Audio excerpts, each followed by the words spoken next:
Parang apoy ang init na nagmumula sa munting katawan ni Liana. Bawat sandali, pakiramdam ni Amara ay unti-unting tinutunaw nito ang lakas na natitira sa kanya. Nakakandong sa kanya ang anak. Ang mga braso ni Amara ay mahigpit na nakayakap dito, na para bang sa paraang iyon ay kaya niyang pigilan ang kaluluwa ng bata na tuluyang lumisan. Anak! Liana! Gumising ka please! Halos pabulong na pagsusumamo niya. Ang kanyang tinig ay basag at halos hindi marinig sa gitna ng malakas na hagupit ng ulan sa yero ng waiting shed na kanilang sinisilungan. 5 taon. 5 taon na silang ganito. Palipat-lipat sa mga lansangan ng Maynila, naghahanap ng kahit anong masisilungan kapag bumubuhos ang langit. Pero ngayon, iba ang lahat. Hindi ito ordinaryong ulan lang. Hindi ito ordinaryong gabi lang. Dahil ngayon, ang kanyang anak, ang kanyang nag-iisang dahilan para mabuhay, ay parang kandilang nauupos sa kanyang mga bisig. Nanginginig ang mga labi ni Liana at may maliliit na ungol na kumakawala mula rito. Ang dating masayahing mukha nito ay namumutla at ang paghinga ay mababaw at pabilis ng pabilis. Diyos ko, parang awa mo na. Wag po ang anak ko. Paulit-ulit na dasal iyon ni Amara sa kanyang isipan, kasabay ng malamyos ngunit nakakakilabot na tunog ng kampana mula sa simbahan ng Quiapo, sa di kalayuan. Isang kabalintunaan, narito sila, ilang hakbang lang mula sa bahay ng Diyos. Pero pakiramdam niya ay hindi kailanman naging ganito kalayo ang langit. Sinubukan niyang humingi ng tulong kanina. Kumatok siya sa bintana ng isang kotse. Pero tiningnan lang siya na parang basura bago ito humarurot palayo.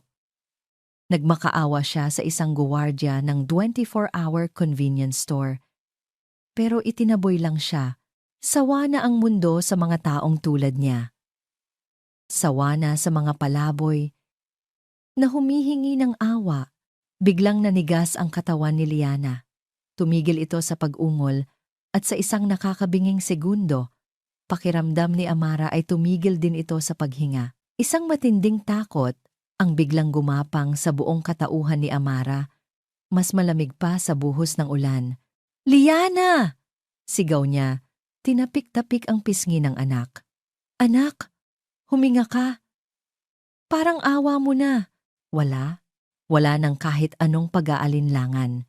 Wala ng pride. Wala ng bukas. Ang tanging mahalaga ay ang ngayon, ang pintig ng puso ng kanyang anak na kailangan niyang maibalik.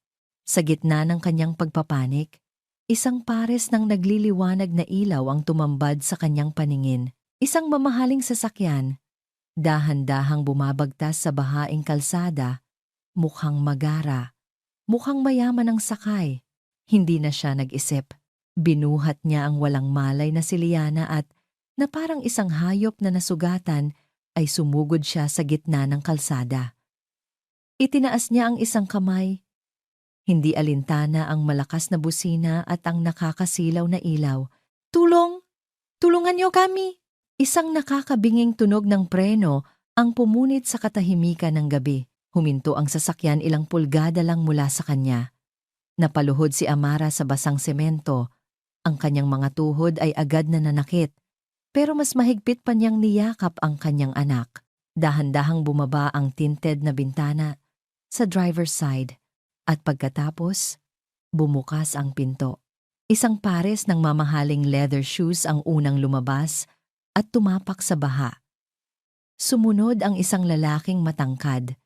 Nakasuot ng isang eleganteng suit na tila hindi nababagay sa maruming paligid ng Quiapo. Hindi makita ni Amara ang mukha nito dahil sa dilim at sa lakas ng ulan. Pero sa tindig pa lang, alam niyang hindi ito ordinaryong tao. Miss, ano bang problema mo? Gusto mo bang magpakamatay? Galit na tanong ng lalaki.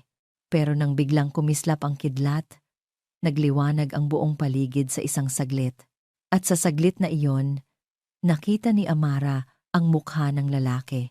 Ang mundo niya ay huminto. Ang ingay ng ulan Ang tunog ng mga sasakyan, ang sarili niyang paghinga lahat ay naglaho. Ang pamilyar na hugis ng mukha, ang panga na tila inukit. Ang mga matang iyon, ang mga matang minsan niyang minahal nang higit pa sa kanyang buhay. Ang mga mata ring iyon ang huli niyang nakita sa kanyang mga panaginip bago ito naging bangungot. Hindi maaari. Pagkatapos ng 5 taon, sa lahat ng lugar, sa lahat ng pagkakataon. Bakit ngayon? Bakit dito? Rafael, ang pangalan ay parang lason na gumapang palabas ng kanyang bibig. Ang lalaki, si Rafael de Leon, ay natigilan, tila ngayon lang din niya nakilala ang babaeng basang-basa at mukhang pulubi sa kanyang harapan. Ang galit sa kanyang mukha ay napalitan ng isang hindi maipaliwanag na gulat. Amara? Ang pagbanggit niya sa pangalan niya ay parang isang punyal na sumaksak sa kanyang puso. 5 taon niyang sinubukang kalimutan ang tunog ng kanyang boses. Pero narito, bumabalik, mas malinaw, mas masakit, pero wala ng panahon para sa sakit ng kahapon. Ang tanging sakit na mahalaga ngayon ay ang sakit na nararamdaman ng kanyang anak. Inalis ni Amara ang lahat ng natitirang hiya at galit sa kanyang sistema. Gumapang siya palapit, hinawakan ang laylayan ng mamahaling pantalon ni Rafael. Tulungan mo ako, Rafael. Parang awa mo na. Umiiyak niyang pakiusap. Ang mga luha ay humahalo sa tubig ulan sa kanyang mukha. Ang anak ko, mamamatay ang anak ko. Nangunot ang noo ni Rafael. Ang kanyang pagkagulat ay napalitan ng pagkalito. Tumingin siya mula sa desperadong mukha ni Amara, pababa sa maliit na bulto ng batang nakabalot sa basahan sa mga braso nito. Ang isip niya ay tila naglalakbay sa 1,000 posibilidad sa isang segundo. Nakita niya ang pamumutla ng bata. Ang hirap nitong paghinga. Tumingin siyang muli kay Amara. At pagkatapos ay sa bata. At sa kanyang mga mata. Isang tanong ang nabuo. Isang tanong na babago sa kanilang mga buhay magpakailanman. Sino ang bata na yan, Amara? Ang amoy ng ospital ay parang lason na dahan-dahang pumapasok sa sistema ni Rafael. Antiseptic, gamot, at isang hindi maipaliwanag na amoy ng kalungkutan. Nakaupo siya sa isang matigas na upuan sa labas ng emergency room. Ang kanyang mamahaling suit ay lukot at nabahira ng putik mula sa Quiapo. Pero hindi niya iyon alintana. Wala siyang maramdaman, kundi ang paulit-ulit na pag-echo ng mga salita sa kanyang isipan. Anak ko, isang anak na babae, 5 taon. Mayroon siyang isang anak na 5 taong gulang. Napatingin siya sa babaeng nakaupo sa kabilang dulo ng hilera ng mga upuan, si Amara. Kung hindi dahil sa mga mata niyang puno ng galit at pagod, marahil ay hindi na niya ito makikilala. Ang dating masayahin at puno ng pangarap na babaeng minahal niya sa Cebu ay wala na. Ang kahalili nito ay isang estrangherang payat, balat at buto, na ang bawat galaw ay sumisigaw ng hirap at sakit na pinagdaanan. Isang pader na yelo ang nakapagitan sa kanila. Isang pader na itinayo ng 5 taong katahimikan, at mga kasinungalingan, sinubukan niyang magsalita. Ilang beses nang bumuka ang kanyang bibig, pero walang salitang lumalabas. Anong sasabihin mo sa isang taong iniwan mo, o sa akala mo ay nang iwan sa'yo pagkatapos ng 5 taon? Amara, sa wakas ay nasabi niya, ang kanyang boses ay garalgal. Kamusta? Kamusta ang 5 taon? Isang hangal na tanong. Alam niya, pero iyon lang ang kaya niyang isipin. Dahan-dahang lumingon si Amara sa kanya. Walang emosyon ang kanyang mga mata.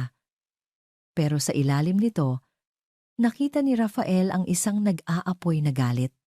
Isang tingin lang ang isinukli nito sa kanya. Isang tingin na nagsasabing wala siyang karapatang magtanong. Pagkatapos ay muli itong tumingin sa pinto ng emergency room na para bang mas gugustuhin pa niyang panoorin ang pagtuyo ng pintura kaysa kausapin siya. Napasandal na lang si Rafael sa pader. Isang pamilyar na tinig ang bumulong sa kanyang alaala. Ang tinig ng kanyang ina, si Doña Isabela de Leon. Iniwan kanya, Rafael. Huwag mo nang hanapin. May nahanap na siyang iba, isang mayamang negosyante. Ginamit ka lang niya. Iyon ang sinabi ng kanyang ina noon. At tulad ng isang hangal, naniwala siya. Ang sakit ng pag-abandona ay napakabigat kaya't hindi na niya sinubukang alamin ang katotohanan. Mas madaling paniwalaan na si Amara ang may kasalanan kaysa harapin ang posibilidad na may iba pang nangyari. Pero ngayon, tiningnan niya muli si Amara. Ang kanyang damit ay luma, ang kanyang mga kamay ay magaspang, ang kanyang buong pagkatao ay larawan ng isang taong nakipaglaban sa bawat araw para lang mabuhay. Hindi ito ang itsura ng isang babaeng sumama sa isang mayamang lalaki. Isang nakakasukang pakiramdam ng pagkakasala ang nagsimulang kumalat sa kanyang sikmura. Paano kung nagkamali siya? Bumukas ang pinto ng ER at isang doktor na nasa edad 40 ang lumabas. Ang mukha ay seryoso. Agad na napatayo si Amara at sumunod si Rafael. Sino po sa inyo ang ina ng batang si Liana Reyes? Tanong ng doktor. Ako po, Doc. Ako po ang nanay niya. Mabilis na sagot ni Amara, ang boses ay nanginginig. Kamusta po ang anak ko? Okay lang po ba siya? Tumingin ang doktor kay Amara, pagkatapos ay kay Rafael na nakatayo sa likod niya. Na-stabilize na po namin siya for now. Pero, kailangan po nating mag-usap. Sa opisina ko po tayo. Ang bawat hakbang patungo sa opisina ng doktor ay parang isang martsa patungo sa bitayan. Ang katahimikan ay mas mabigat pa kaysa kanina. Sa loob ng maliit na opisina, pinaupo sila ng doktor. Huminga ito ng malalim bago magsalita. Mrs. Reyes, base sa initial tests na ginawa namin, ang anak ninyo ay may malubhang kondisyon. Ang dugo niya ay hindi gumagawa ng sapat na bagong blood cells. Ito ay tinatawag na aplastic anemia. Parang bombang sumabog ang mga salitang iyon sa pandinig ni Rafael. Hindi niya naintindihan ang lahat ng medical terms, pero naintindihan niya ang bigat sa boses ng doktor. Ano pong ibig sabihin, Doc? Tanong ni Amara. Ang mukha ay namumutla na. Ibig sabihin, ang bone marrow niya, ang factory ng dugo sa kanyang katawan, ay hindi gumagana ng maayos. Kaya siya laging nanghihina, nilalagnat, at madaling magkapasa. Kung hindi ito maaagapan, maaari itong maging fatal. Fatal. Inulit ni Amara ang salita na parang isang sumpa. Anong lunas, Doc? May gamot ba? Tanong ni Rafael. Sa wakas ay natagpuan ang kanyang boses. Tumingin sa kanya ang doktor. Sa ganitong kalubhang kaso, ang pinakamabisang lunas ay isang bone marrow transplant. Naramdaman ni Rafael ang panlalamig ng kanyang mga kamay. Transplant. Isang salitang naririnig lang niya sa mga pelikula. Sinuri na po namin kayo, ma'am. Pagpapatuloy ng doktor, nakatingin kay Amara.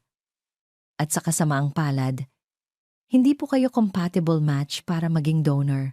Gumuho ang mundo ni Amara. Napahawak siya sa mesa para suportahan ang sarili. Hindi po maaari. Ako ang nanay niya. Ito po ang pinakamahirap na parte. Malungkot na sabi ng doktor. Kailangan nating maghanap ng donor sa lalong madaling panahon. At sa mga kasong tulad nito, ang ama ng bata ang may pinakamataas na probabilidad na maging isang perpektong tugma. Parang huminto ang pag-ikot ng mundo ni Rafael. Lahat ng hangin sa silid ay tila nawala. Ang mga mata ng doktor at ang mga mata ni Amara na ngayon ay puno ng isang halo ng galit at desperasyon ay lahat nakatutok sa kanya. Hindi na ito tungkol sa nakaraan. Hindi na ito tungkol sa kung sino ang nang-iwan. Ito ay tungkol sa isang hatol. Isang hatol na idinidikta ng dugo. Dahan-dahang tumayo si Rafael.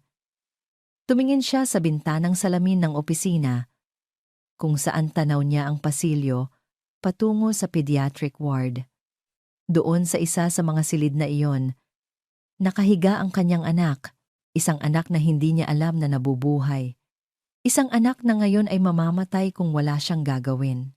Ang lahat ng pagkalito, lahat ng sakit, lahat ng pagsisisi ay biglang naglaho at sa lugar nito, isang damdamin ang nanaig, isang damdamin na hindi niya alam na kaya niyang maramdaman. Determinasyon. Humarap siya kay Amara. Ang mga mata ay seryoso at walang bahid ng pag-aalinlangan. Magpapasuri ako. Sabi niya, ang kanyang boses ay buo at matatag sa unang pagkakataon sa gabing iyon.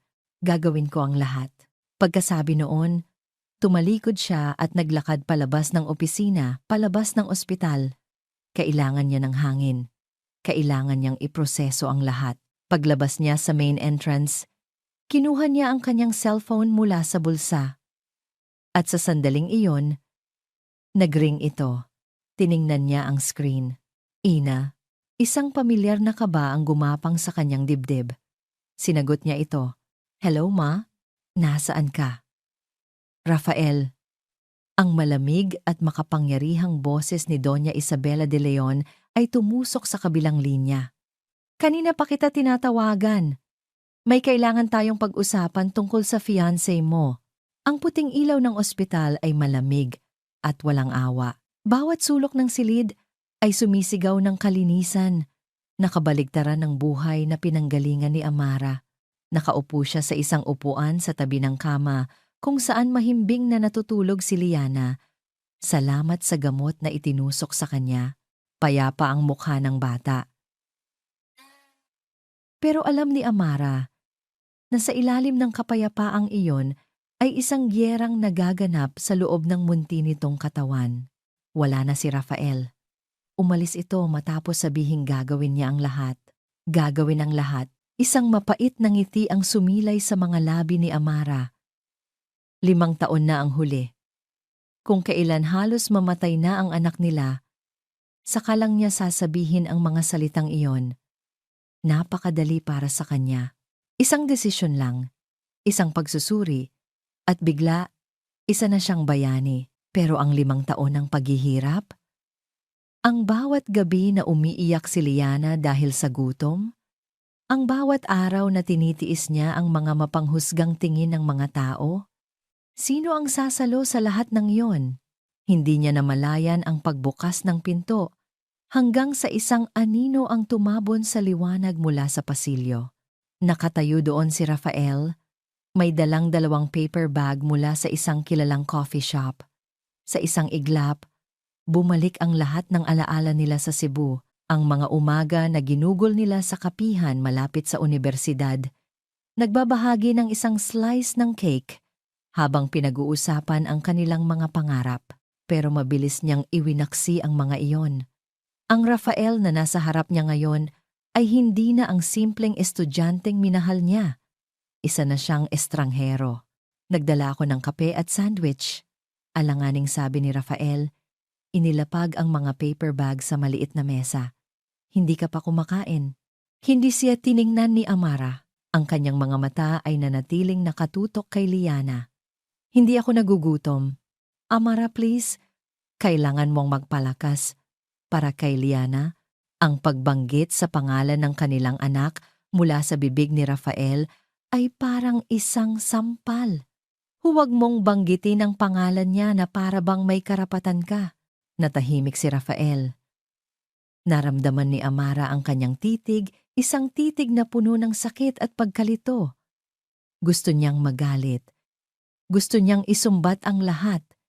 Pero naubos na ang lakas niya. Ang natitira na lang ay isang pagod na galit. Salamat na lang sa tulong mo kanina. Sabi niya. Ang boses ay kasing lamig ng hangin mula sa aircon. Pagkatapos ng lahat ng ito, hindi mo na kami kailangang makita ulit. Hindi ganon yun, Amara. Biglang bumukas muli ang pinto. Pero sa pagkakataong ito, mas malakas. Isang babaeng nasa edad 50 ang pumasok. Nakasuot ng isang mamahaling itim na bestida, ang buhok ay perpektong nakaayos, at ang bawat alahas sa kanyang katawan ay kumikinang sa ilalim ng ilaw. Sa likod niya ay isang lalaking nakasuit na malaki ang katawan. Ang hangin sa silid ay biglang bumigat. Parang isang reyna ang dumating. Doon na napatingin si Amara at ang puso niya ay biglang bumagsak sa kanyang sikmura. Ang mukhang iyon, kahit lumipas pa ang 100 taon, hinding-hindi niya malilimutan ang mukhang iyon. Si Doña Isabela de Leon, ang ina ni Rafael, ang babaeng sumira sa kanyang buhay. "Rafael, I've been looking all over for you," sabi ni Doña Isabela. Ang kanyang boses ay kalmado, ngunit may diin, na para bang hindi niya nakikita si Amara. "Ano ang ginagawa mo sa ganitong lugar, Ma?" Gulat na sabi ni Rafael. "Paano niyo nalaman na nandito ako?" Isang maliit na ngisi ang sumilay sa labi ng ginang. "Anak, walang nangyayari sa buhay mo na hindi ko nalalaman." Noon lang niya ibinaling ang tingin kay Amara. Sinuri siya nito mula ulo hanggang paa, at sa mga mata ni Doña Isabela, nakita ni Amara ang parehong pagkasuklam na nakita niya 5 taon na ang nakalipas. "So, it's you," sabi ng matandang babae. Ang bawat salita ay may lason. Pagkatapos ng 5 taon, nagpakita ka ulit at may dala ka pang sorpresa. "Ma, tama na?" Saway ni Rafael, lumapit sa pagitan nila. Pero hindi siya pinansin ni Doña Isabela. "Pwede ba, Rafael? Iwan mo muna kami ng kaibigan mo. May mga bagay lang kaming dapat pag-usapan." Tumingin si Rafael kay Amara. Nag-aalala. Ngumiti lang ng mapait si Amara. Ano pa bang mas masama ang pwedeng mangyari? Nang makalabas si Rafael, dahan-dahang lumapit si Doña Isabela kay Amara na parang isang ahas na papalapit sa kanyang biktima. "Magkano?" tanong niya. Walang paligoy-ligoy. Napakunot ang noo ni Amara. "Anong magkano? Huwag ka nang magkunwari, Hija." Tumawa ng mahina si Doña Isabela.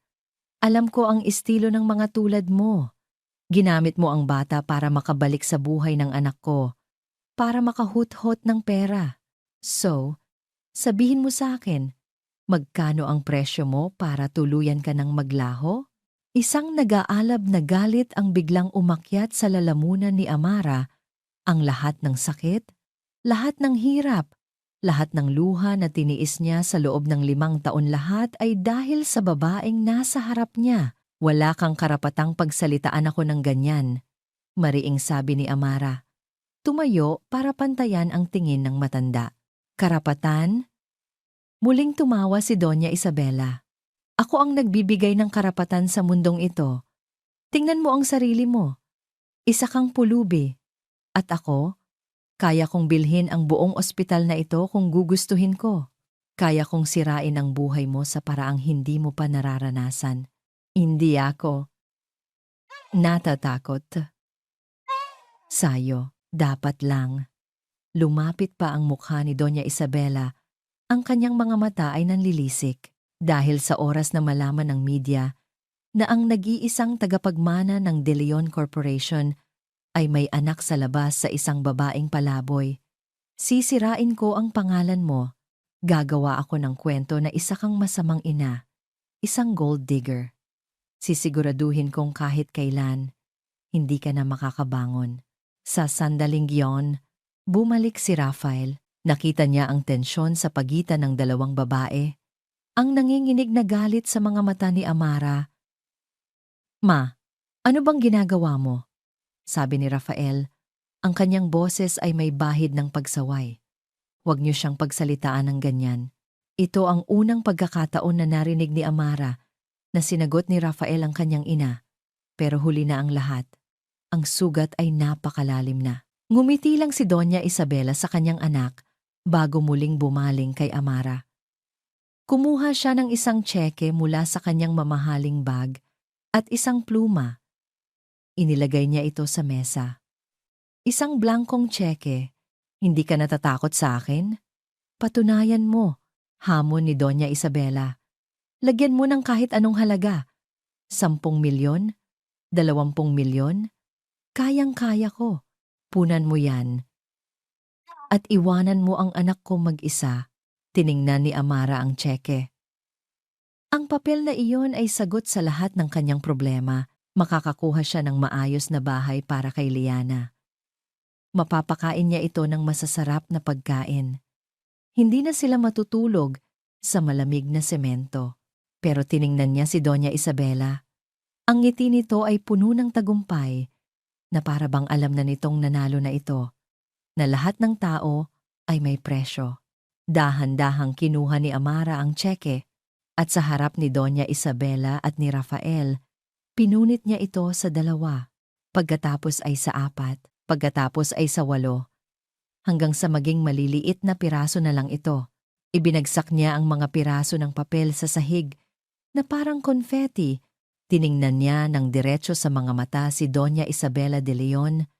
Ang kanyang mga mata ay nag-aapoy sa isang tapang na ngayon lang niya naramdaman. Ang anak ko, sabi niya. Ang bawat salita ay matigas at malinaw, ay hindi ipinagbibili. Ang mga pira-pirasong papel ng tseke sa sahig ay parang abo ng isang nakaraang hindi na maaaring balikan. Habang tinitingnan ni Rafael ang pag-alis ng kanyang ina, na walang emosyon, matapos mapahiya isang bagay ang nagsimulang magbago sa loob niya. Ang imahe ni Amara, nakatayo ng buong tapang. Ang mga mata ay nag-aalab sa kabila ng pagod at gutom, ay isang malaking kontradiksyon sa babaeng ipininta ng kanyang ina sa kanyang isipan sa loob ng 5 taon. Ang isang gold digger ay kukunin ang pera. Pero si Amara?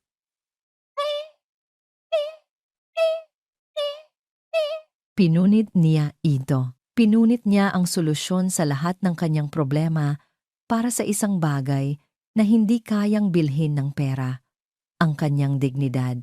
Sa sandaling iyon, ang mga salita ng kanyang ina ay nagsimulang maging kasinungalingan at ang 5 taon ng kanyang pagkukulang ay nagsimulang bumigat sa kanyang mga balikat. Kinabukasan, pagkatapos ng mahabang gabi ng pagbabantay at pag-aasikaso sa mga papeles sa ospital, gumawa siya ng isang desisyon.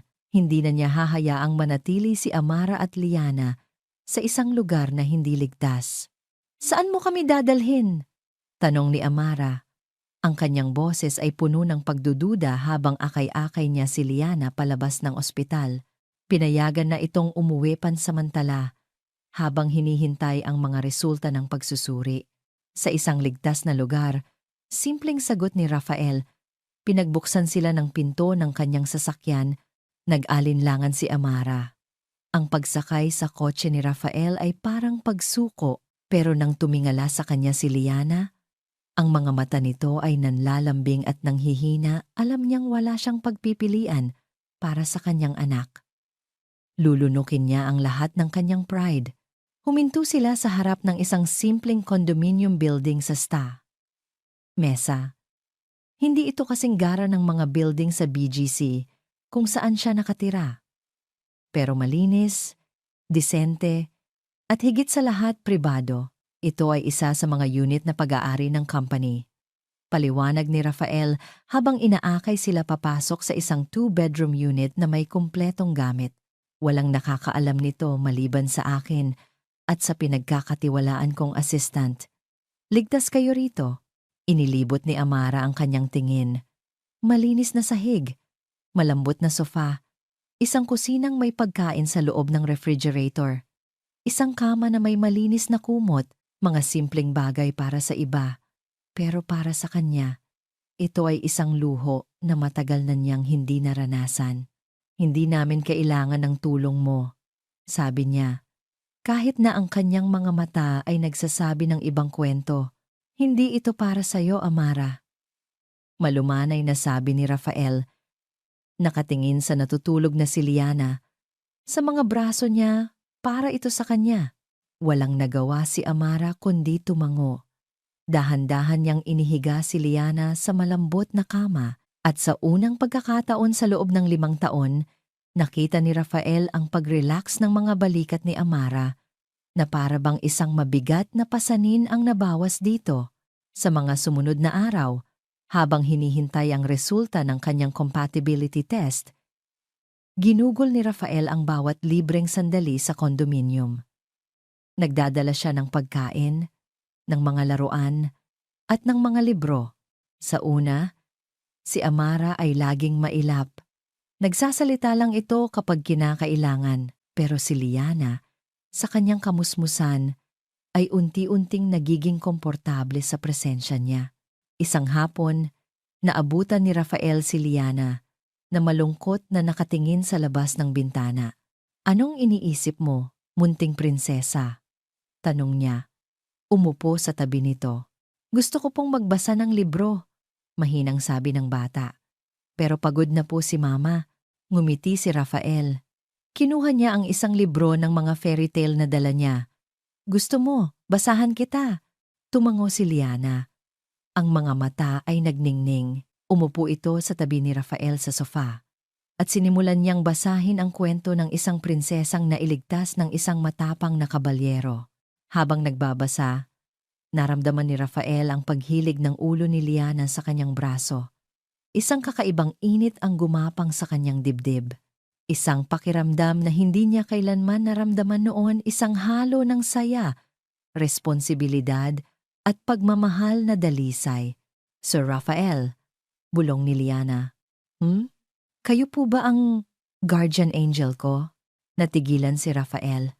Napatingin siya sa bata, na nakatingala sa kanya nang may buong pagtitiwala. Isang maliit na anghel na nagtatanong kung siya ba ang tagapagbantay nito, gayong sa loob ng 5 taon ay pinabayaan niya ito. Isang butil ng luha ang muntik nang pumatak mula sa kanyang mga mata. Mabilis niya itong pinigilan. "Gagawin ko ang lahat para maging guardian angel mo." Halos pabulong niyang sagot, niyakap ang munting katawan ng bata. Mula sa siwang ng pinto ng kwarto, pinanood ni Amara ang eksena. Narinig niya ang tanong ni Liana. Narinig niya ang sagot ni Rafael. Isang pamilyar na kirot ang kanyang naramdaman, isang kirot ng sana. Sana ay ganito sila palagi. Sana ay hindi nasira ang lahat. Isang maliit na ngiti ang muntik nang gumuhit sa kanyang mga labi. Bago niya ito mabilis na pinigilan at isinara ang pinto. Ngunit ang lamat sa pader na itinayo niya sa paligid ng kanyang puso ay nagsimula ng lumitaw. Kinagabihan, naabutan ni Amara si Rafael na nakatulog sa sofa, ang libro ay nakapatong sa kanyang dibdib. Mukha itong pagod na pagod. Ang matikas na CEO ay nawala, at ang natira ay isang lalaking puno ng alalahanin. Sa isang iglap, nakita niya muli ang Rafael, na minahal niya ang Rafael, na kayang magpuyat para lang samahan siyang mag-aral. Hindi niya alam kung anong nag-udyok sa kanya. Kumuha siya ng isang manipis na kumot mula sa aparador at dahan-dahang ikinumot sa natutulog na lalaki. Hinawakan niya ang buhok nito, isang haplos na halos hindi maramdaman, bago siya mabilis na bumalik sa kanyang silid. Ang puso niya ay tumitibok ng mabilis. Kinaumagahan, umuwi si Rafael sa mansyon para kumuha ng mga damit. Doon, hinarang siya ng kanyang ina. "Naririnig ko ang mga bulong-bulungan, Rafael," sabi ni Doña Isabela. Ang boses ay malamig. "Lagi ka raw wala sa opisina. Lagi ka raw kasama ng babaeng iyon. Nakakalimutan mo na ba na may fiancé ka? Na may responsibilidad ka sa kumpanyang ito? Ang responsibilidad ko ngayon ay ang anak ko." Matigas na sagot ni Rafael. Tiningnan niya ang kanyang ina ng diretso sa mata. "At gusto kong malaman, Ma, bakit niyo sinabi sa akin noon na iniwan niya ako para sa ibang lalaki? Dahil sa nakita ko kagabi, sa pagpunit niya sa tseke niyo, hindi ko na alam kung ano ang paniniwalaan ko." Natigilan si Doña Isabela sa isang saglit, ngunit mabilis na nakabawi. Dahil iyon ang totoo. Marahil ay naubos na ang pera ng lalaki niya kaya bumalik siya sa'yo. "Huwag kang maging tanga, Rafael. Ginagamit ka lang niya." Pero sa pagkakataong ito, may pagdududa na sa boses ni Rafael. Umiling siya. "Hindi. May mali sa kwentong ito." Tumalikod siya para umalis, nang biglang mag-ring ang kanyang cellphone. Isang hindi rehistradong numero. Sinagot niya ito. Hello? Good morning. Si Dr. Sandoval po ito mula sa St. Luke's Medical Center. Sabi ng boses sa kabilang linya. Tumatawag po ako tungkol sa resulta ng inyong compatibility test para kay Liana Reyes. Napatigil si Rafael sa paglalakad. Ang puso niya ay biglang kumabog ng malakas. Opo, Doc. Ano po ang resulta? Compatible po ba ako? Opo, Mr. De Leon, sabi ng doktor. At isang malaking ngiti ang gumuhit sa labi ni Rafael. Perfect match po kayo. Pero nag-alinlangan ang doktor sa kabilang linya. Biglang kinabahan si Rafael. Pero ano po, Doc? May isang bagay po kayong dapat malaman na medyo komplikado. Ang bawat segundo ng paghihintay ay parang isang karayom na tumutusok sa pasensya ni Amara. Mula nang umalis si Rafael para kunin ang resulta, hindi na siya mapakali. Pabalik-balik siya sa paglalakad sa maliit na sala ng condominium. Ang mga kamay ay nanginginig. Isang bahagi niya ang umaasa. Isang bahagi na hindi niya mapigilang buhayin, gaano man niya ito pilit na pinapatay. Ang bahaging iyon ay kumakapit sa posibilidad na si Rafael ang magiging sagot, na ang lalaking sumira sa kanya ay siya ring magiging dahilan para mabuo silang muli. Pero may isa pang bahagi, ang bahaging mas malakas, ang bahaging pinanday ng 5 taon sa kalsada na nagsasabing huwag magtiwala, na ang pag-asa ay isang patibong. Nang marinig niya ang pagpihit ng susi sa pinto, natigilan siya. Huminto ang kanyang mundo. Pumasok si Rafael. At sa isang tingin pa lang, alam na ni Amara ang sagot. Wala roon ang CEO na laging seryoso. Wala ang lalaking puno ng alinlangan. Ang Rafael na nakatayo sa kanyang harapan ay may ngiting hindi maitago. Isang liwanag sa mga mata na matagal na niyang hindi nakikita. Isang liwanag na para sa kanya lang noon. Amara. Nagsimula siyang magsalita. Ang boses ay nanginginig sa tuwa. Hindi na niya kailangang tapusin. Alam na niya, compatible ako. 3 salita. Ngunit para kay Amara, iyon ang pinakamagandang musikang narinig niya sa buong buhay niya. Sa isang iglap, gumuho ang lahat ng pader na itinayo niya. Ang galit, ang pride, ang sakit, lahat ay natunaw na parang yelo sa ilalim ng araw. Ang tanging natira ay isang napakalaking pasasalamat at ginhawa. Ang mga luhang matagal na niyang pinigilan ay biglang bumuhos na parang agos ng ilog. Hindi ito luha ng pighati, kundi luha ng purong saya. Napaluhod siya. Ang kanyang mga binti ay biglang nawalan ng lakas. Salamat. Diyos ko, salamat. Naramdaman niya ang mga braso ni Rafael sa paligid niya. Itinatayo siya. At sa sandaling iyon, hindi na niya ininda. Ipinikit niya ang kanyang mga mata. At isinubsob ang kanyang mukha sa dibdib ni Rafael. Ang kanyang mga hikbi ay yumanig sa kanyang buong katawan. Niyakap niya ito pabalik. Isang yakap na puno ng 5 taong pagtitiis. Isang yakap na nagsasabing, maliligtas na ang anak ko. Niyakap din siya ni Rafael ng mahigpit. Walang nagsalita. Sa sandaling iyon, hindi sila ang nasaktang dating magkasintahan. Sila ay 2 magulang, nagkakapit-bisig sa iisang pag-asa para sa kanilang anak.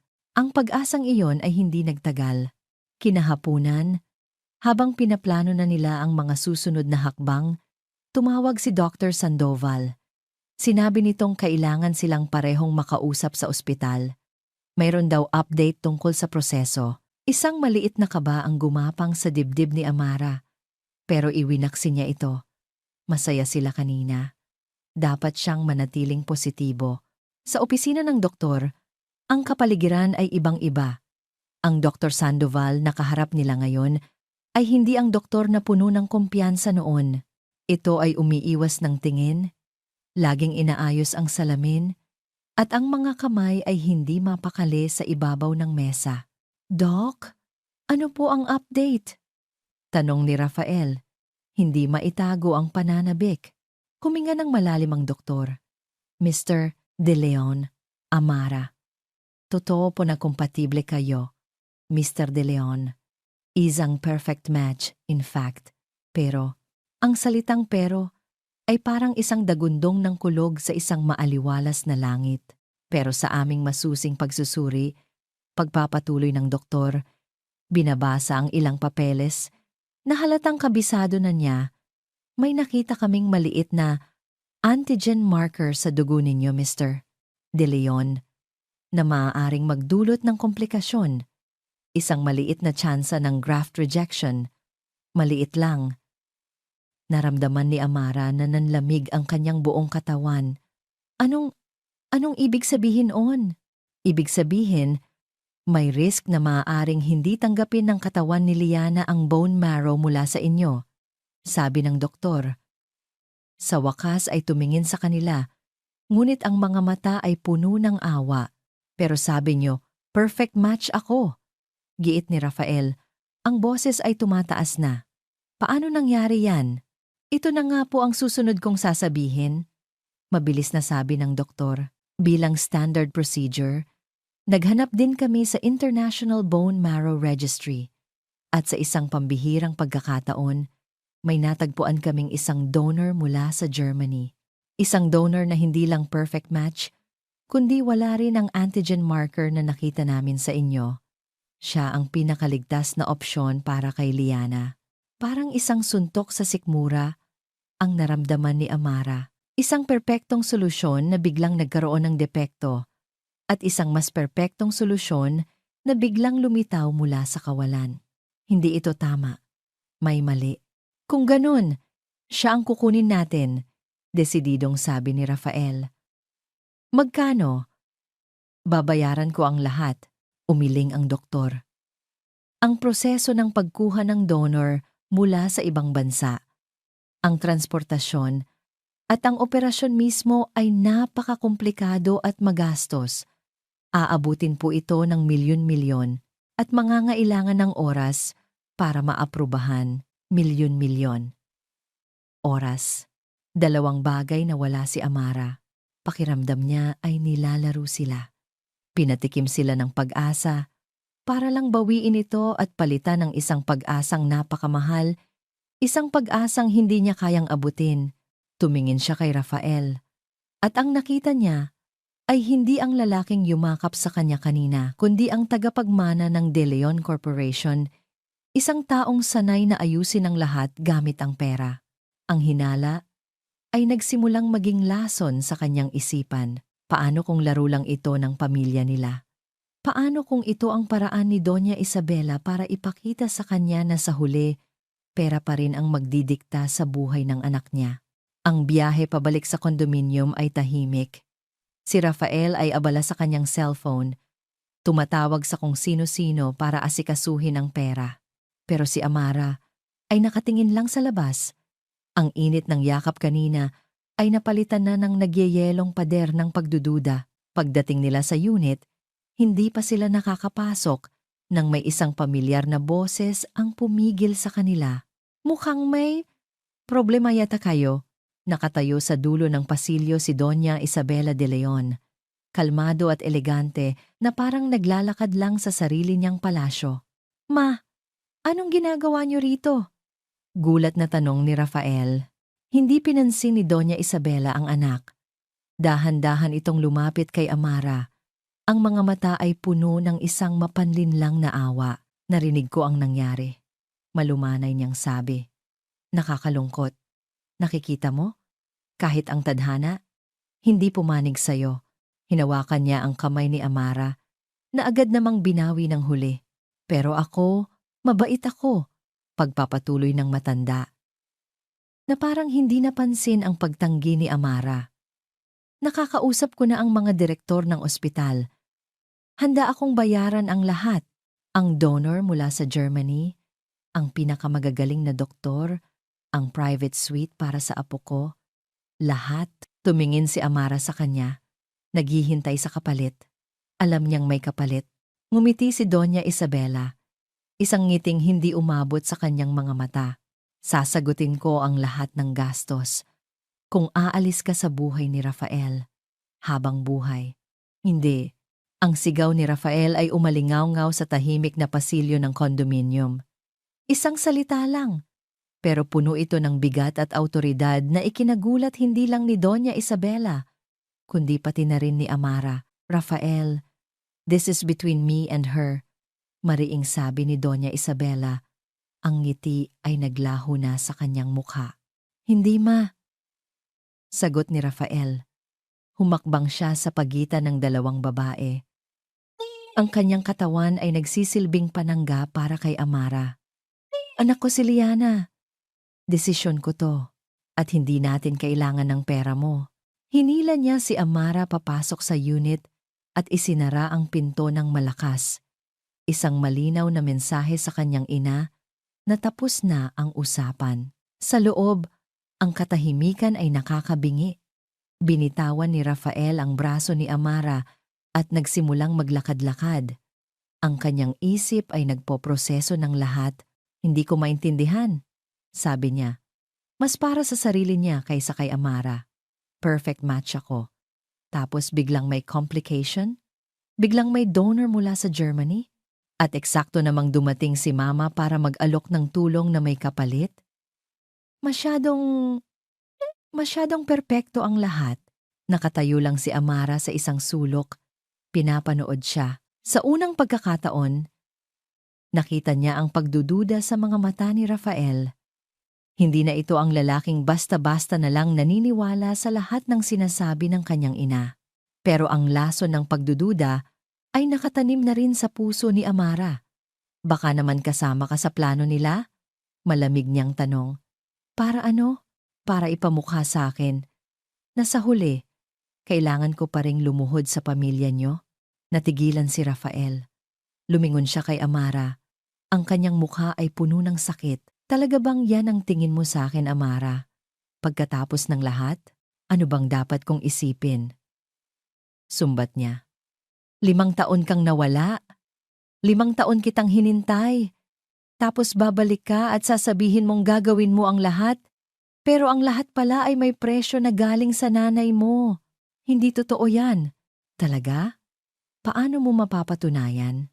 Ang tanong ni Amara ay parang isang hamon. Isang hamon na sa wakas ay pumukaw sa De Leon na natutulog sa loob ni Rafael. Ang determinasyon na ginagamit niya sa boardroom, ang talas ng isip na nagpanalo sa kanya ng maraming kontrata, ay biglang bumaling sa isang bagong kalaban. Ang sarili niyang ina. "Mapapatunayan ko?" sabi niya. Ang kanyang boses ay kalmado na ngunit puno ng determinasyon. Kinuha niya ang kanyang cellphone. "May kaibigan akong doktor sa ibang ospital. Si Miguel. Uutangan ko siya ng pabor." Nagkulong si Rafael sa isang kwarto. Narinig ni Amara ang kanyang boses. Mahina, pero mariin. Nagbibigay siya ng mga instruksyon, humihingi ng mga pabor. Ginagamit ang impluwensya na noon ay para lang sa negosyo. Pagkalipas ng 1 oras, lumabas siya. May bago sa kanyang mga mata, isang apoy. "Kailangan nating bumalik sa ospital," sabi niya. Sa St. Luke's, hindi na sila dumaan sa opisina ni Dr. Sandoval. Dumiretso si Rafael sa records section. Ginamit niya ang kanyang pangalan at ang kaunting pressure para makuha ang kopya ng kompletong resulta ng laboratory test niya, isang bagay na hindi basta-basta ibinibigay. Dinala niya ang mga dokumento sa isang coffee shop malapit sa ospital, kung saan naghihintay ang kanyang kaibigan, si Dr. Miguel Reyes. "Rafi, matagal na tayong hindi nagkita, pero sa ganitong paraan pa," bati ni Miguel, isang respetadong oncologist. "Salamat sa pagpunta, Miggy," sabi ni Rafael. Inilapag ang envelope sa mesa. "Kailangan ko ng tulong mo. Kailangan kong malaman kung ano talaga ang ibig sabihin nito. Totoo ba? Tong antigen marka na sinasabi nila." Habang masusing tinitingnan ni Miguel ang mga resulta, ang bawat segundo ay parang 1 oras para kay Rafael. Pagkalipas ng ilang minuto, ibinaba ni Miguel ang mga papel. Tumingin siya kay Rafael. Ang kanyang mukha ay seryoso. "Rafi," sabi ni Miguel, Base sa mga resulta na ito, malinis ka. Walang kahit anong antigen marker na binabanggit nila. Ikaw ay isang perpektong 10,010 match. In fact, isa ka sa mga pinakamalinis na resulta na nakita ko. Kung sino man ang nagsabi sa'yo na may komplikasyon, nagsisinungaling siya. Ang mga salita ni Miguel ay parang isang malakas na sampal na gumising kay Rafael sa isang mahabang pagkakatulog. Isang kasinungalingan. Lahat ng ito ay isang malaking kasinungalingan. Isang galit na hindi niya pa naramdaman noon ang biglang umakyat mula sa kanyang sikmura patungo sa kanyang lalamunan. Isang galit na hindi lang para sa kanyang ina, kundi para na rin sa kanyang sarili, sa kanyang katangahan, sa kanyang pagiging bulag. "Salamat, Miggy," sabi ni Rafael, tumayo. Bumalik siya sa ospital na parang isang bagyo. Hindi na siya kumatok. Pabalang niyang binuksan ang pinto ng opisina ni Dr. Sandoval, ang doktor, na may kausap sa telepono, ay nagulat at halos mabitawan ito.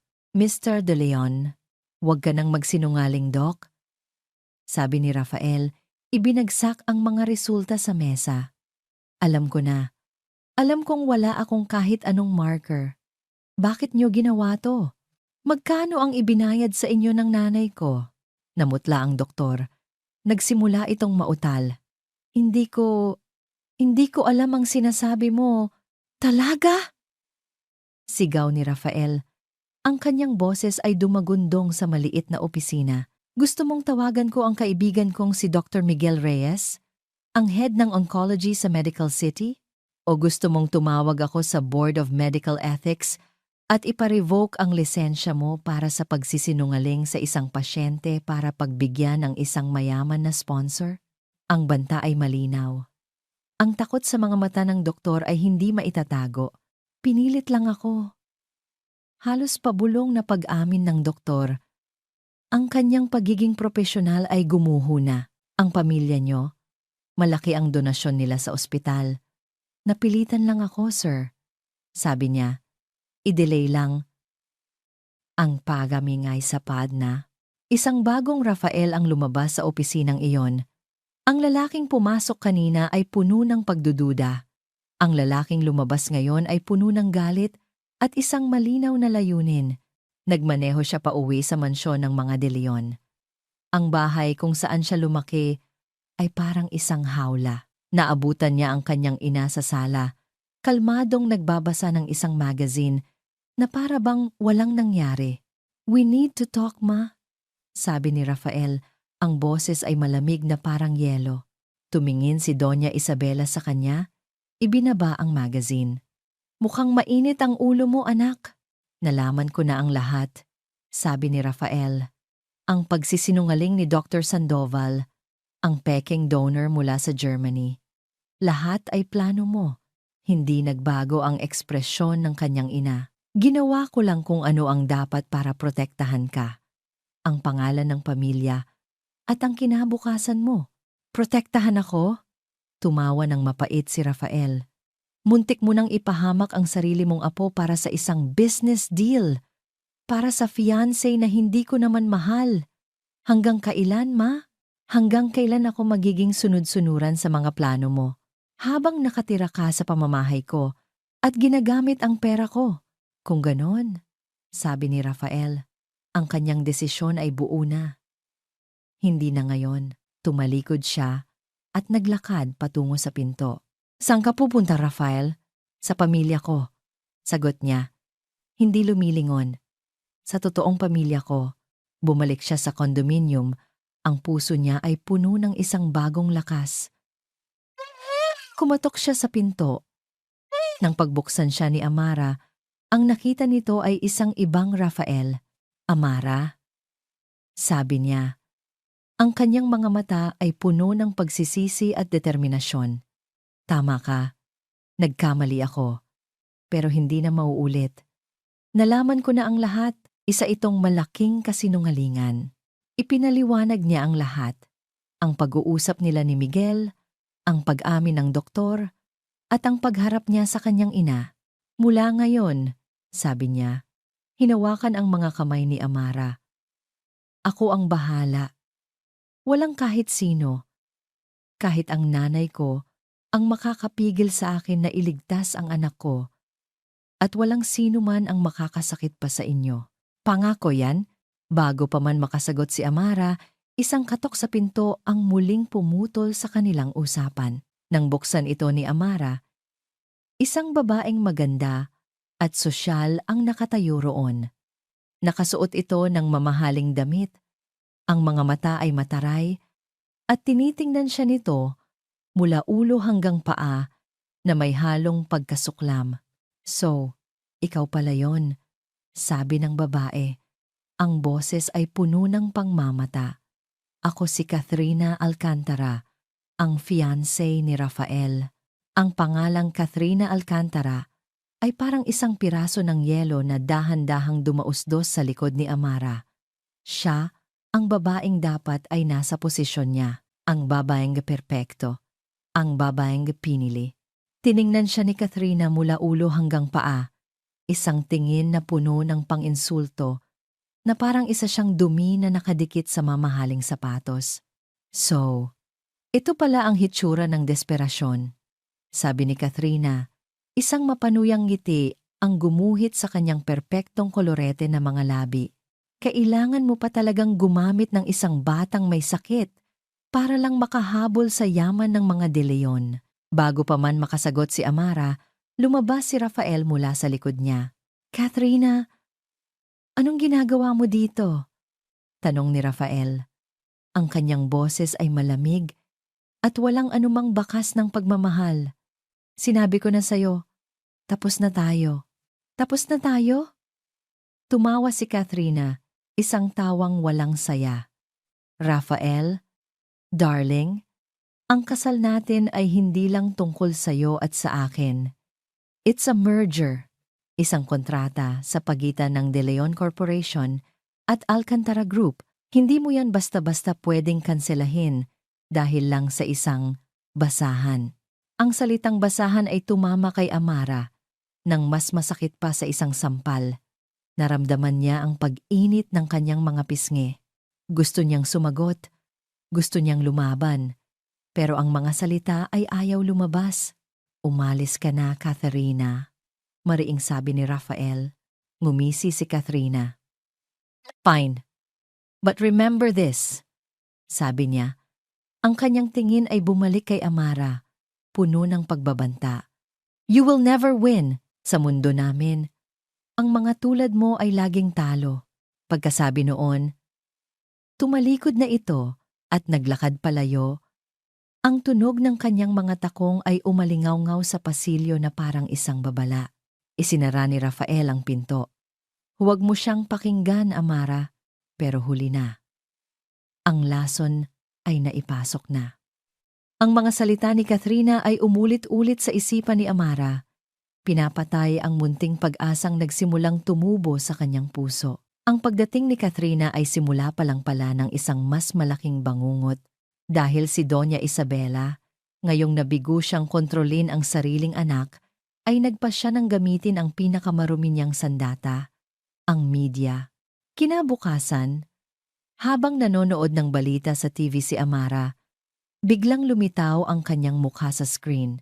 Isang luma niyang litrato noong college, katabi ng isang bagong litrato ni Rafael De Leon, ang most eligible bachelor CEO ng taon. Ang headline, CEO hire, na biktima NG isang mapanamantalang ina? Nanlamig ang buong katawan ni Amara habang pinapakinggan niya ang reporter. Ayon sa isang reliable source, isang babae mula sa nakaraan ni Rafael De Leon ang biglang nagpakita. Dala ang isang batang may malubhang karamdaman at ginagamit daw ito para pilitin ang CEO na sustentuhan sila. Ang kwento ay maingat na binuo para palabasin si Rafael bilang isang kawawang biktima at si Amara bilang isang masamang babae, isang desperadang gold digger. Hindi totoo yan, bulong niya. Ang remote control ay nalaglag mula sa kanyang nanginginig na kamay. Ilang minuto lang, sunod-sunod nang tumunog ang cellphone ni Rafael. mga tawag mula sa board members, sa mga business partners, at sa kanyang PR team. Ang kuwento ay kumakalat na parang apoy sa social media. Ang pangalan ni Amara Reyes ay biglang naging sentro ng tsismis at panghuhusga. Hindi nagtagal, natunton ng mga reporter ang kondominium. Amara, buksan mo to! Ang malalakas na katok sa pinto, kasabay ng mga sigaw at flash ng mga kamera mula sa bintana, ay parang mga suntok sa dibdib ni Amara. Niyakap niya si Liana, na nagising at umiiyak na sa takot. Mama? Sino po sila? Tanong ng bata. Nanginginig. Wala yan, anak. Wala yan, sabi ni Amara. Tinatakpan ng mga tainga ni Liana. Sinusubukang protektahan ito mula sa maruming mundo sa labas. Si Rafael ay galit na galit. Tinawagan niya ang security ng building para paalisin ang media, pero huli na. Ang imahe ng isang gusgusing babae na nagtatago sa isang mamahaling kondominium ay lalo lang nagpatibay sa kasinungalingang ikinalat ng kanyang ina. Sa gitna ng kaguluhan, muling hinarap ni Amara si Rafael. Ito ba ang sinasabi mong proprotektahan mo kami? Sigaw niya. Ang kanyang boses ay basag. Tingnan mo ang nangyayari.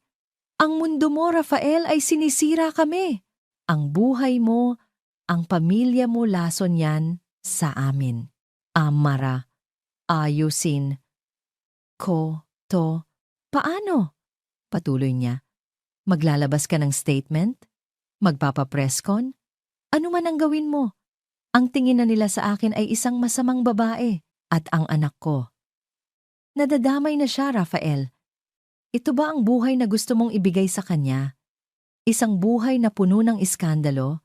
Ang bigat ng mga salita ni Amara ay tumama kay Rafael. Nakita niya ang takot sa mga mata ni Liana. Nakita niya ang pagod at sakit sa mukha ni Amara. Sa unang pagkakataon, napagtanto niya na ang pagtayo laban sa kanyang ina ay may mas malaking kapalit. Hindi lang ito laban sa isang tao. Ito ay laban sa isang buong sistema ng kapangyarihan na kayang durugin ang sinumang humadlang dito. Nagsimulang itulak ni Amara si Rafael palayo. Hindi na pisikal, kundi emosyonal. Isang pader na mas mataas at mas matibay kaysa dati ang muli niyang itinayo. Umalis ka muna, Rafael. Sabi niya, ang kanyang boses ay walang emosyon. Baka tama sila. Baka mas mabuti kung hindi ka na lang namin nakilala. Ang bawat salita ay parang isang patalim na sumaksak sa puso ni Rafael. Pero bago pa man siya makasagot, biglang sumuka si Liana.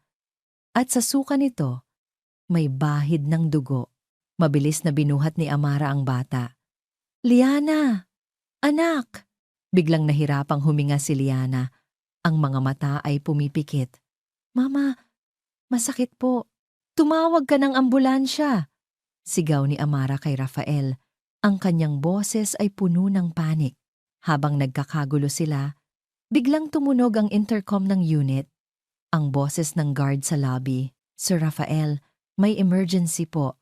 Nagkaroon po ng infection si Liana Reyes. Kailangan na po siyang dalhin sa ospital. The doctor said it's urgent. Her condition is deteriorating fast. Ang balita ay parang isang huling pako sa kabaong ng kanilang pag-asa. Dahil sa stress at kaguluhan, ang mahinang katawan ni Liana ay bumigay na. At sinabi ng doktor na kailangan na itong maoperahan sa lalong madaling panahon. Kung hindi, hindi na ito magtatagal. Ang pasilyo ng ospital ay naging isang malamig at tahimik na saksi sa unti-unting pagguho ng mundo ni Rafael. Sa loob ng intensive care unit, si Liana ay nakikipaglaban para sa kanyang buhay, napapalibutan ng mga makinang, walang tigil sa pag-ingay. Sa labas, si Amara ay nakaupo sa sahig, nakasandal sa pader. Ang mukha ay nakasubsob sa kanyang mga tuhod. Isang larawan ng isang taong sinukuan na ng lahat. Sa kabilang dako, ang cellphone ni Rafael ay walang tigil sa pagring. The board is calling for an emergency meeting, Sir Rafael, sabi ng kanyang sekretarya sa kabilang linya. Ang boses ay puno ng pag-aalala. The stocks are plummeting because of the scandal. They are demanding you to fix this mess. I-cancel mo ang lahat, Sandra. I don't care about the stocks. Sigaw ni Rafael, isang galit na dulot ng kawalan ng kapangyarihan. Pero, Sir, I said I don't care. Ibinagsak niya ang tawag. Pera, kumpanya, stocks, lahat ng bagay na dati ay sentro ng kanyang mundo ay biglang nawalan ng halaga. Ano ang silbi ng isang imperyo kung ang nag-iisa niyang tagapagmana ay nasa bingit ng kamatayan? Lumapit siya kay Amara. Kinausap ko ang mga doktor, mahina niyang sabi. Kailangan na siyang operahan sa lalong madaling panahon. Handa na ako. Anumang oras. Hindi tumingala si Amara. Ang kanyang boses ay mahina at basag. At pagkatapos? Pagkatapos ng operasyon, ano? Babalik tayo sa kondominium na pinaliligiran ng media? Magiging sentro pa rin tayo ng iskandalo? Hanggang kailan natin ilalagay sa panganib si Liana dahil sa gulo ng pamilya mo? Ang bawat salita ay isang katotohanang masakit tanggapin. Tama si Amara. Kahit na maligtas si Liana, ang giyera ay hindi pa tapos. Sa katunayan, nagsisimula pa lang ito. Isang pamilyar na tunog ng takong ang pumutol sa kanilang pag-uusap. Nakatayo sa dulo ng pasilyo si Doña Isabela de Leon. Pero ngayon, walang bahid ng galit o panunuya sa kanyang mukha. Ang nakikita lang ni Rafael ay isang malamig na kalkulasyon na parang isang general na tinitingnan ng isang battle map. Narinig ko ang nangyari sa apo ko, sabi niya. Ang boses ay kalmado. Huwag mo siyang tawaging apo mo, mariing sabi ni Rafael. Wala kang karapatan. Hindi siya pinansin ng kanyang ina. Tumingin ito ng diretso kay Amara. Alam kong galit ka sa akin at may karapatan ka. Pag-amin ni Doña Isabela. Pero ngayon, hindi ito tungkol sa atin. Tungkol ito sa batang nasa loob. Lumapit ito, hindi sa kanila, kundi sa salaming bintana ng ICU. Tinitigan nito si Liana sa loob. Sa isang saglit, nakita ni Rafael ang isang kislap ng emosyon sa mga mata ng kanyang ina, isang kislap na mabilis ding nawala. I have a proposition, sabi niya. Humaharap muli kay Amara, isang huling alok. Hindi kami interesado. Agad na sago ni Rafael. Pakinggan mo muna ako, Amara, sabi ni Doña Isabela. Alam kung sino ang dapat niyang kausapin. Kaya kong ayusin ang lahat ng ito. Sa isang tawag lang, kaya kong patahimikin ang buong media. Kaya kong pilitin ang ospital na unahin ang operasyon ni Liana ngayon din. Kaya kong ibigay sa kanya ang pinakamagaling na mga doktor, ang pinakamagandang recovery suite. Kaya kong linisin ang gulo na ako mismo ang gumawa. Dahan-dahang itinaas ni Amara ang kanyang ulo. Ang kanyang mga mata ay tuyo na sa kaiiyak, pero puno ng isang tanong. Ano ang kapalit? Na parang nabasa ang kanyang isip. Ngumiti si Doña Isabela. Kumuha ito ng isang itim na folder mula sa kamay ng kanyang assistant na kanina pa tahimik na nakatayo sa likod. Ito ang kasagutan. Sabi niya, iniabot ang folder kay Amara. Isang kasunduan. Nag-aalangan man ay kinuha ito ni Amara. Binuksan niya. Ang mga legal na termino ay komplikado. Pero ang mensahe ay malinaw. Sasagutin ng pamilyang De Leon ang lahat ng gastusin sa pagpapagamot at pagpapalaki kay Liana. Bibigyan si Liana ng isang trust fund na sisigurado sa kanyang kinabukasan. At si Rafael ay malayang makakapagbigay ng kanyang bone marrow. Sa isang kondisyon. Pagkatapos ng operasyon, pagkatapos gumaling ni Liana, si Amara ay tuluyan ng aalis. Isusuko niya ang lahat ng kanyang karapatan bilang ina. Ibibigay niya ang kustodiya ni Liana ng buo kay Rafael at sa pamilyang De Leon. At hindi na siya kailanman magpapakita pa. Ito ang tanging paraan, paliwanag ni Doña Isabela. Ang kanyang boses ay walang emosyon. Para magkaroon ng tahimik na buhay si Liana, kailangan niyang lumayo sa'yo at sa iskandalong dala mo. Kailangan niya ang pangalan ng De Leon para protektahan siya. Hindi! Sigaw ni Rafael, sinusubukang agawin ang folder. Huwag kang makinig sa kanya, Amara. Hindi yan mangyayari. Pero si Amara ay hindi na nakikinig. Nakatitig lang siya sa dokumento, sa mga salitang Voluntary Relinquishment of Parental Rights. Isang larawan ang nabuo sa kanyang isipan. Si Liana, malusog at masaya, nakatira sa isang malaking bahay, nag-aaral sa isang magandang eskwelahan, may mga laruan, may magandang damit, lahat ng bagay na hindi niya kayang ibigay. Isang buhay na walang gutom, walang takot, walang panghuhusga, isang perpektong buhay, ngunit isang buhay na wala siya. Ang sakit ng pagpipili lang iyon ay halos ikabaliw niya. Ang isuko ang nag-iisang dahilan ng kanyang paghinga para sa ikabubuti nito. Tumingin siya kay Liana sa loob ng ICU. Nakita niya ang hirap sa paghinga ng bata. Nakita niya ang monitor na nagpapakita ng hindi normal na pintig ng puso. Ang buhay ng kanyang anak. O ang kanyang karapatan bilang ina. Bigyan niyo ako ng panulat, sabi ni Amara. Ang kanyang boses ay walang buhay. Amara, no, please. Huwag mong gawin to. Pagmamakaawa ni Rafael, ang kanyang mga mata ay nagsusumamo. May iba pang paraan. Wala na, sagot ni Amara. Hindi tumitingin sa kanya. Ito na ang tanging paraan para matapos na ang lahat. Kinuha niya ang panulat mula sa kamay ni Doña Isabela. Ang bawat pirma ay parang isang patak ng kanyang dugo, isang piraso ng kanyang kaluluwa na ibinibigay niya. Pagkatapos, tumayo siya. Inabot niya ang folder kay Rafael. Ibigay mo yan sa nanay mo, sabi niya. Umalis na kayo.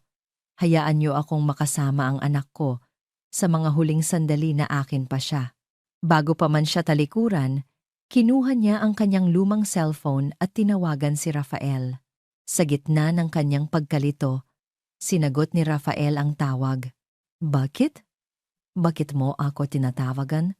Para marinig mo, sabi ni Amara sa telepono. Ang kanyang boses ay malamig at puno ng kasinungalingan. Pagod na ako, Rafael. Pagod na akong maging mahirap.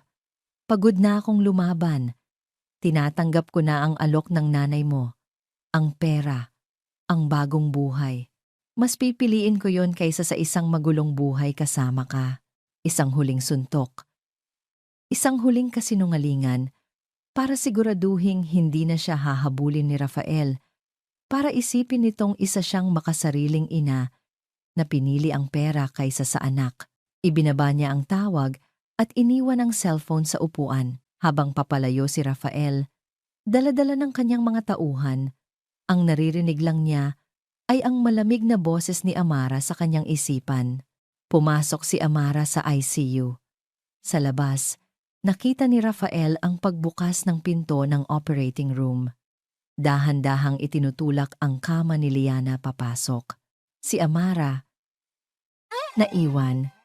Ang mukha ay nakadikit sa salamin. Ang mga kamay ay nakadipa na para bang niyayakap niya ang hangin. Nawala na ang lahat. Ang bawat tiktak ng orasan sa waiting area ay parang isang martilyo na pumupukpok sa bungo ni Rafael. Nakaupo siya. Pero ang kanyang isip ay wala roon. Lumilipad ito, pabalik-balik sa mga huling salita ni Amara sa telepono. Pagod na ako, Rafael. Pagod na akong maging mahirap. Mas pipiliin ko yon kaysa sa isang magulong buhay kasama ka. Ang mga salitang iyon ay hindi tugma sa Amara na nagpunit ng blankong tseke. Hindi tugma sa Amara na buong tapang na hinarap ang kanyang ina. May mali. Isang malaking mali. Sa kabilang banda, nakaupo ang kanyang ina, kalmado, na para bang nanalo na ito sa isang laro ng chess.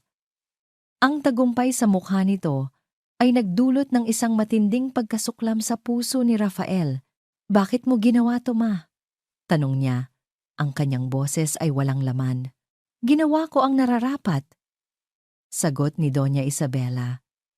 Binigyan ko siya ng isang malinis na pag-alis at binigyan ko si Liana ng isang magandang kinabukasan. Sa huli, lahat ay masaya, lahat ay masaya. Natawa ng mapait si Rafael. Walang kahit sinong masaya sa sitwasyong ito.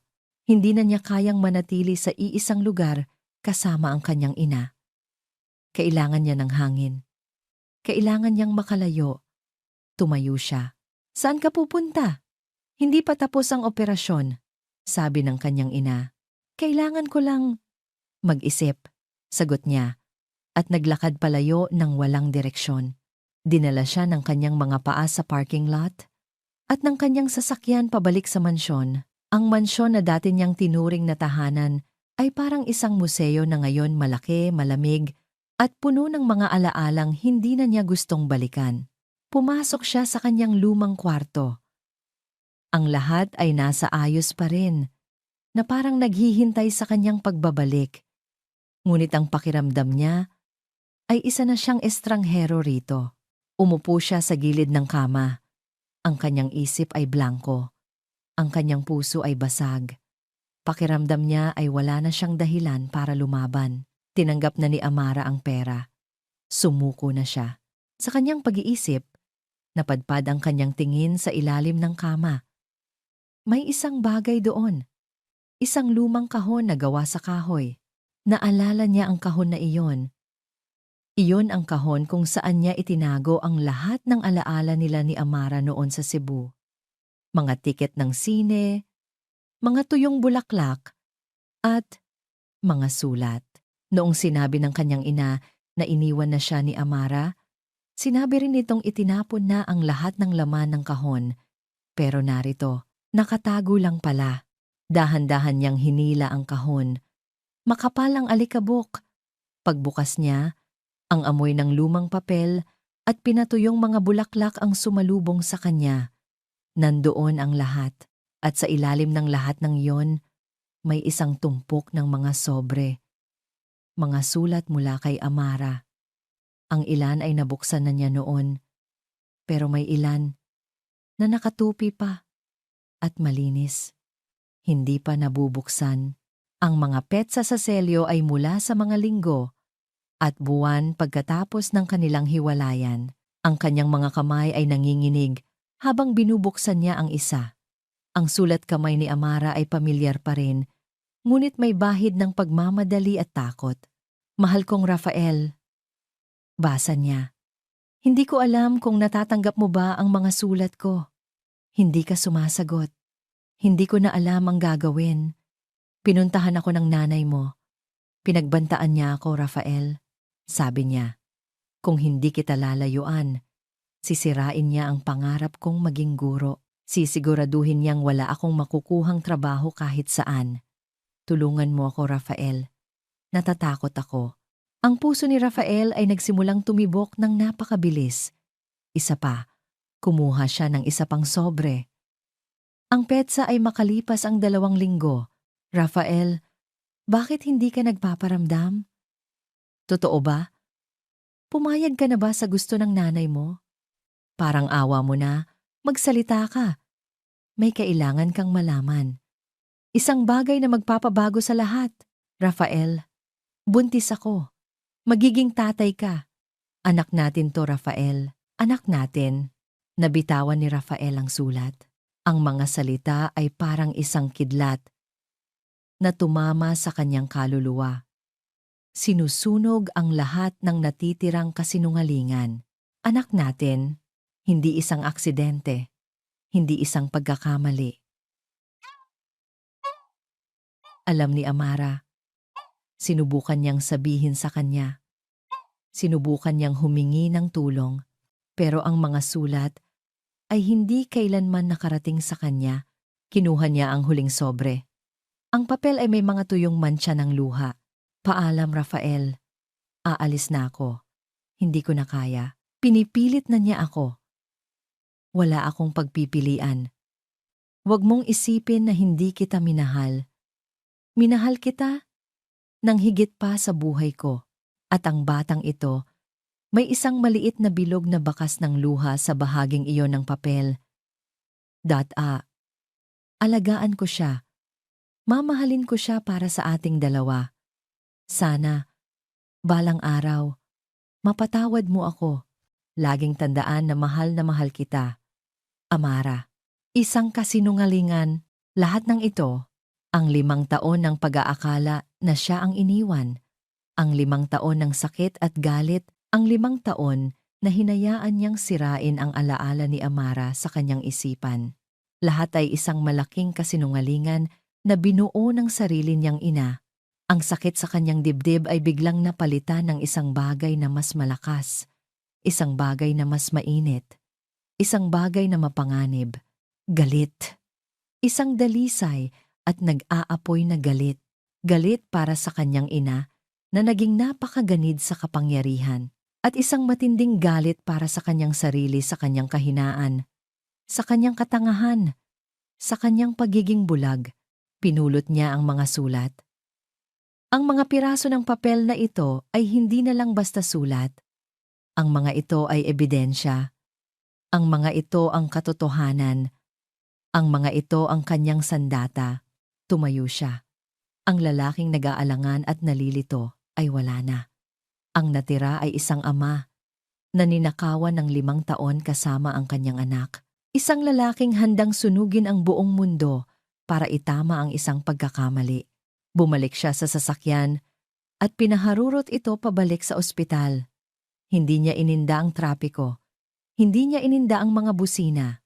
Ang tanging nakikita niya ay ang mukha ng kanyang ina. Pumasok siya sa waiting area na parang isang buhawi. Lahat ng mata ay napunta sa kanya. Nakita niya ang kanyang ina, nakaupo pa rin doon. Naghihintay na parang isang reyna sa kanyang trono. Naglakad siya ng diretso patungo dito. Ang bawat hakbang ay mabigat. Rafael, tapos na ba ang... Hindi na naituloy ni Doña Isabela ang kanyang sasabihin dahil sa harap niya, sa harap ng lahat ng tao sa waiting area. Inihagis ni Rafael ang mga lumang sulat. Ang mga papel ay kumalat sa sahig, sa paanan ng kanyang ina. Isang testamento sa kanyang mga kasalanan. Sinunggaling ka. Ang sigaw ni Rafael ay hindi sigaw ng isang anak. Ito ay ang atungal ng isang nasugatang leon. 5 taon, ma! 5 taon mo akong niloko. 5 taon mong itinago sa akin ang anak ko. Binasa ko ang lahat. Sabi niya, ang kanyang boses ay nanginginig sa galit. Itinuturo ang mga sulat sa sahig. Alam ko na ang lahat. Nanlaki ang mga mata ni Doña Isabela. Sa unang pagkakataon sa buong buhay ni Rafael, nakita niya ang takot sa mukha ng kanyang ina. Sa sandaling iyon, bumukas ang pinto ng operating room. Isang doktor ang lumabas. Tinanggal ang kanyang maskara. Ang kanyang mukha ay seryoso at hindi mabasa ni Rafael kung ano ang ibig sabihin nito. Ang seryosong mukha ng doktor ay parang isang tabing na bakal na humaharang sa pagitan ng kasalukuyan at ng hinaharap. Ang sigaw ni Rafael ay namatay sa kanyang lalamunan. Ang buong waiting area ay nabalot ng isang nakakabinging katahimikan habang ang mga piraso ng sulat ay nakakalat sa sahig na parang mga tuyong dahon. Doc, kamusta po? Nanginginig na tanong ni Rafael. Ang galit ay biglang napalitan ng isang matinding takot. Tumingin ang doktor mula kay Rafael patungo kay Doña Isabela at pagkatapos ay ngumiti. Isang pagod ngunit matagumpay na ngiti. The operation was a success, sabi niya. Ang kanyang boses ay malinaw at puno ng ginhawa. The transplant was accepted well by her body. She's a fighter. The little girl is a fighter. Isang kolektibong buntong hininga ng ginhawa ang narinig sa buong silid. Napahawak si Rafael sa pader para suportahan ang sarili. Ligtas siya. Ngunit si Rafael ay hindi gumalaw. Ang kanyang mga mata ay nakapako pa rin sa kanyang ina, na ngayon ay namumutla at hindi makapagsalita. Nakatingin sa mga sulat na nagsisiwalat ng kanyang mga kasalanan. Narinig mo yon, ma? Sabi ni Rafael. Ang kanyang boses ay kalmado na ngunit puno ng bigat na parang bato. Isang fighter ang apo mo. Nilabanan niya ang sakit na dulot ng kapabayaan ko. At nilabanan niya ang kamatayan na halos dulot ng kasakiman mo. Walang naisagot si Doña Isabela. Ang reyna ay natanggalan ng korona. Ang kanyang kapangyarihan na itinayo sa mga kasinungalingan ay gumuho sa isang iglap. Dahan-dahan siyang tumayo at sa unang pagkakataon, nakita ni Rafael na mukha itong matanda at talunan. Walang sinabi, walang imik. Tumalikod ito at naglakad palayo. Ang bawat hakbang ay isang pag-amin ng kanyang pagkatalo. Hindi na siya lumingon pa ni Rafael. Tapos na ang kabanatang iyon ng kanyang buhay. Ang tanging mahalaga ngayon ay ang nasa loob ng recovery room. Dahan-dahang iminulat ni Liana ang kanyang mga mata. Malabo pa ang lahat. Pero may dalawang mukha siyang unti-unting naaninag. Ang dalawang mukha na pinakamahalaga sa kanya sa buong mundo. Mama, bulong niya. Ang kanyang boses ay mahina pa. Papa, hinawakan ni Amara ang isang kamay ng bata. Habang si Rafael naman ang sa kabila. Ang mga luha ay muling dumaloy sa mga pisngi ni Amara. Ngunit sa pagkakataong ito, ang mga ito'y luha ng purong pasasalamat. Nagkatinginan sila ni Rafael sa ibabaw ng kanilang natutulog na anak. Walang salitang namutawi. Tanging isang pag-unawa na mas malalim pa sa anumang salita. Dito, sa tahimik na silid na ito, sa magkabilang gilid ng kama ng kanilang anak, nagsimula ang kanilang paghilom. Ilang linggo ang lumipas. Si Liana ay mabilis na lumakas. Ang kulay ay bumalik sa kanyang mga pisngi, at ang dati niyang sigla ay unti-unting nanunumbalik. Sa bawat araw na nagdaan, nakilala ni Rafael ang kanyang anak. Nalaman niyang paborito nito ang ice cream na may flavor na ube. Natakot ito sa kulog, at na ang pangarap nito ay magkaroon ng isang aso na papangalanan niyang Cloud. Isang araw, isang malaking anunsyo ang gumulat sa mundo ng negosyo. Nagpatawag ng press conference si Rafael de Leon. Sa harap ng kumikinang na mga kamera, inanunsyo niya ang kanyang pagbibitiw bilang CEO ng De Leon Corporation sa loob ng maraming taon. Sabi niya, ang kanyang boses ay matatag at malinaw. Ang tanging alam kong gawin ay magpalago ng pera. Pero sa mga nakalipas na linggo, natutunan ko na may mga bagay na hindi kayang bilhin. Pamilya, oras, at pangalawang pagkakataon. Dahil dito, pagpapatuloy niya, gagamitin ko ang aking mga personal na yaman para itatag ang isang bagong pundasyon. Isang pundasyon na tutulong sa mga single mothers at mga batang may malubhang karamdaman. Isang pundasyon na magbibigay sa kanila ng pag-asang minsan ay nawala sa amin. Tumingin siya ng diretso sa kamera. This is the Liana Amara Foundation. At ito ang magiging bagong simula ko. Makalipas ang isang buwan, sa isang dalampasigan sa Batangas, ang hangin ay sariwa at ang tunog ng mga alon ay payapa. Hinahabol ni Liana ang mga alon. Ang kanyang tawa ay masayang-masaya na parang hindi ito kailanman nagkasakit. Sa di kalayuan, magkatabing naglalakad sa buhanginan sina Amara at Rafael. Salamat, Rafael, sabi ni Amara. Ang kanyang mga mata ay nakatingin sa naglalarong anak. Para sa lahat. Ako dapat ang magpasalamat, Amara, sagot ni Rafael. Salamat sa hindi pagsuko. Salamat sa pagiging isang napakatatag na ina para sa kanya. At sorry. Iyon ang salitang matagal na niyang gustong sabihin. Isang sorry na nagmumula sa kaibuturan ng kanyang kaluluwa. Sorry sa 5 taon. Sorry sa bawat luha. Sorry kung naging duwag ako. Huminto sa paglalakad si Amara at humarap sa kanya. Kinuha niya ang kamay ni Rafael. Tapos na yon, sabi niya. Isang maliit na ngiti ang sumilay sa kanyang mga labi, isang tunay na ngiti na sa wakas ay umabot sa kanyang mga mata. Ang mahalaga ay ang ngayon.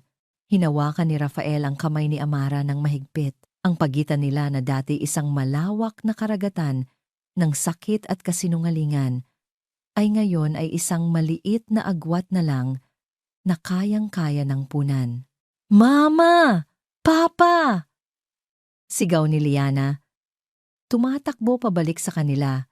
Ang kanyang mukha ay puno ng buhangin at saya. Tingnan niyo po! Isang starfish! Lumuhod silang dalawa. Para tingnan ang hawak ng anak.